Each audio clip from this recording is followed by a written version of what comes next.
I got to see an early screening of Finding Emily. Let's talk about it. Last night, I met this girl called Emily. Felt like time stood still. Hey everyone, I hope you're all doing well. Before I get into this review, make sure to leave a like on this video as it is free to do so and it does help me out a lot. But I'm very, very excited to talk about this movie, not only because I got to see it a few weeks early, but because I think that this is the first amazing rom-com to hit theaters in a long time. And it could be said it's the first amazing rom-com to come out for years, because even on streaming, rom-coms have been trash lately. Maybe I shouldn't go that far, but they haven't been great to amazing. I know on Netflix we've had some good ones like People We Meet on Vacation. We've had Voicemails for Isabel a couple weeks ago, which I found was pretty good, but those are usually just in the range of good to okay, because that's all Netflix makes. They don't make any amazing, out of this world ideas, great movies. They don't make those. And theatrically, we've had what? Anyone But You, which is another, okay one of mine. It's not amazing. I think the last great rom-coms that I've seen were Hitman, which is another Netflix movie. Sadly, I wish I got to see that in theaters. And then Snack Shack, which I guess is kind of a rom-com in a way, but it's like a coming-of-age rom-com movie. If you haven't seen that movie, watch it. It's on streaming right now. I got to see it in theaters a couple years ago, but that is probably the last great rom-com I've seen. But we are back. We are back, everyone. Anyone who loves rom-coms has to go see Finding Emily when it drops in theaters. I think it's already out in the UK, but I think it's coming out in the US at the end of August. So make sure to go see this movie if you love rom-coms, because I think it is the comeback of an amazing rom-com. And I'm not going to sit here and tell you that this movie has a crazy story and an intricate plot line, because it doesn't.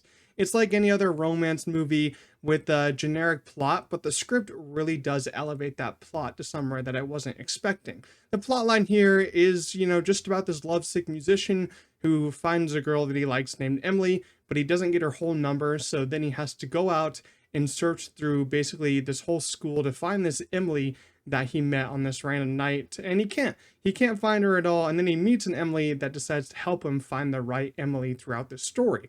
And so that's basically the whole plot. But I really love where this script took this plot to some pretty interesting places. There's an interesting twist at the end, which really made me laugh. But I think the dialogue here is what makes this movie so strong. I think rom-coms work more when there's more comedy than romance, and I think that this movie really does nail that. I would say that this movie is like 70% comedy, 30% romance, because you do get that beginning part with a little bit of romance, and then you get the ending. Of course, how rom-coms ends with more romance, but the middle is basically just trying to find this Emily girl, but with a lot of laughs and a lot of heart. And I think that just made me really fall in love with this movie even more, and I think it's going to be very rewatchable too. I want to give huge props to Alicia McDonald, because this is her feature film debut. She did work on some shorts, some TV series, but this is her first film, and I think it's such a great debut. And for our cast, we have Spike Fern and Angoria Rice. I love them in this movie. I think they're such a great duo. They really hit it off with each other in this film. Spike Fern, he's kind of newer to the movies space, I'd say. He's been in some movies the past couple years, but in some smaller supporting roles. He was in After Sun for a little bit. Alien Romulus, he had a supporting role. I thought he was pretty good in that as like the asshole. Ella McKay, he was in that. I don't remember that movie. I think that movie was pretty bad.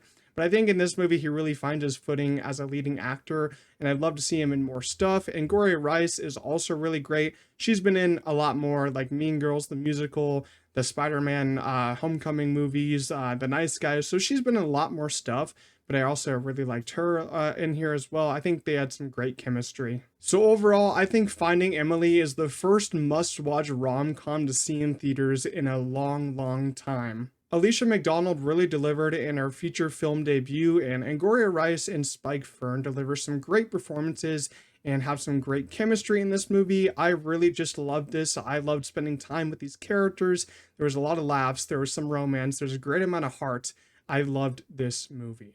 I'm going to give Finding Emily a 9 out of 10. So yeah, as I said, I really do recommend that you guys go see this movie in August. I think it comes out August 28th in the US. If you were to pick one movie, one rom-com to see in that month, either this one or One Night Only, I think that this one is going to be their better option. So please go see this movie, and when you do, come back and let me know what you guys thought of it. If you enjoyed this review, make sure to leave a like, subscribe to the channel, and I'll see you all in the next one. Peace out.